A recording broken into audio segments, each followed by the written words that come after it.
गांव का नाम था चंदनपुर। यहाँ की गलियां और हवाएं भी भाई बहन के रिश्ते की मिठास से भरी थीं।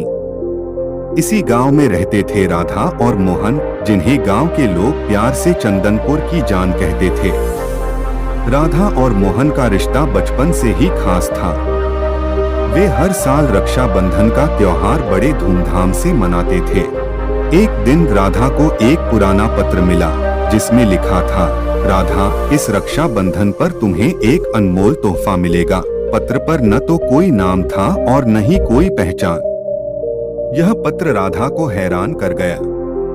उसने मोहन को यह बात बताई और दोनों ने मिलकर यह जानने का निर्णय लिया कि यह पत्र किसने भेजा है। जैसे जैसे रक्षाबंधन का दिन नजदीक आ रहा था, राधा और मोहन की उत्सुकता बढ़ती जा रही थी। उन्होंने गांव के बुजुर्गों से भी इस बारे में बात की, पर किसी को भी इस पत्र का राज नहीं पता था। एक दिन राधा को अपने दादाजी की पुरानी डायरी मिली। उसमें एक किस्सा लिखा था, जिसमें एक रहस्यमयी खजाने का जिक्र था। राधा और मोहन ने तय किया कि वे इस खजाने की खोज करेंगे। उन्होंने डायरी में मिले संकेतों का पालन किया और गांव के बाहर स्थित पुराने मंदिर की ओर बढ़े। मंदिर के पास उन्हें एक गुफा मिली। गुफा के अंदर जाते ही उन्हें एक ताले से बंद दरवाजा मिला। डायरी में लिखा था कि ताला खोलने के लिए भाई बहन को मिलकर एक मंत्र बोलना होगा। राधा और मोहन ने मंत्र पढ़ा और ताला खुल गया। दरवाजा खुलते ही उन्हें एक चमकता हुआ बक्सा दिखाई दिया। बक्से के अंदर एक सुंदर राखी और एक पत्र था। पत्र में लिखा था, यह राखी देवताओं द्वारा बनाई गई है और इसे बांधने से भाई बहन का रिश्ता अटूट हो जाएगा। राधा ने मोहन को राखी बांधी और मोहन ने वचन दिया कि वह हमेशा राधा की रक्षा करेगा।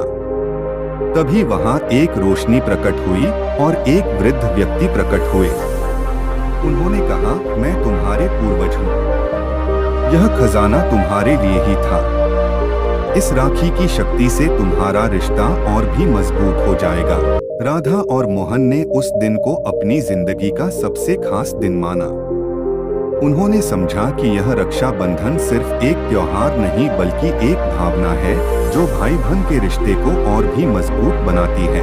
रक्षाबंधन का दिन आया और पूरे गांव में धूमधाम से मनाया गया। राधा और मोहन ने अपनी खोज की कहानी गांव वालों को सुनाई और सबने उनकी हिम्मत की प्रशंसा की।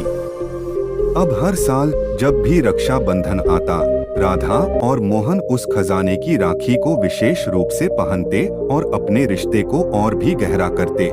समय बीतता गया और राधा और मोहन का रिश्ता और भी मजबूत होता गया। उन्होंने अपने बच्चों को भी यह कहानी सुनाई और सिखाया कि रक्षाबंधन का त्योहार सिर्फ एक धागे का बंधन नहीं है, बल्कि एक वादा है जो जीवन भर निभाना होता है। इस तरह चंदनपुर की गलियों में राधा और मोहन की कहानी एक मिसाल बन गई। हर भाई और बहन ने उनसे प्रेरणा ली और अपने रिश्ते को और भी मजबूत बनाने का संकल्प लिया। इस तरह रक्षाबंधन का त्योहार हर साल और भी खास होता गया और भाई बहन के रिश्ते की मिठास से चंदनपुर की हवाएं हमेशा महकती रहीं।